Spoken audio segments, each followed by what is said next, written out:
হাম একটি অত্যন্ত সংক্রামক ভাইরাসজনিত রোগ যা খুব সহজেই একজন থেকে আরেকজনের মধ্যে ছড়িয়ে পড়ে।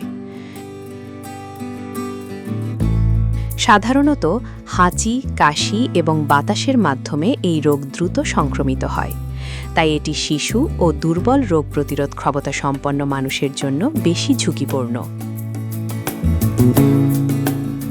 হামের প্রধান উপসর্গগুলোর মধ্যে রয়েছে উচ্চ জ্বর, সর্দি, কাশি, চোখ লাল হওয়া এবং সারা শরীরে লালচে ফুসকুড়ি।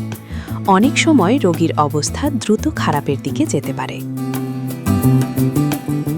এই রোগে তীব্র জ্বর দেখা দেয়, যা 104 ডিগ্রি ফারেনহাইট বা তারও বেশি হতে পারে। এর সঙ্গে নাক দিয়ে অনবরত পানি পড়া এবং শুকনো কাশি দেখা যায়।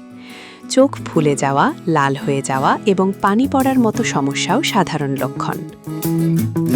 হামের একটি বিশেষ লক্ষণ হল কোপলিক স্পট, যা ফুসকুড়ি ওঠার 2 থেকে 3 দিন আগে মুখের ভেতরে গালের কাছে ছোট ছোট ধূসর সাদা দাগ হিসেবে দেখা দেয়।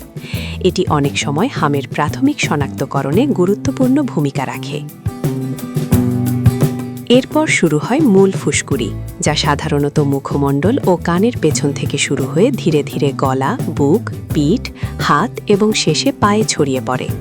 ফুসকুড়ি বের হওয়ার সময় অনেক ক্ষেত্রে জ্বরের মাত্রা আরও বেড়ে যায়।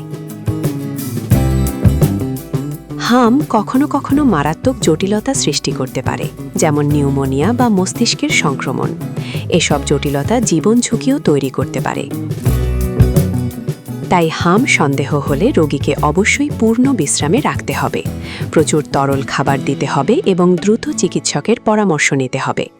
সময় মতো সঠিক চিকিৎসা ও যত্ন নিলে এই রোগের ঝুঁকি অনেকটাই কমানো সম্ভব। ডেস্ক রিপোর্ট, কাল প্রকাশ।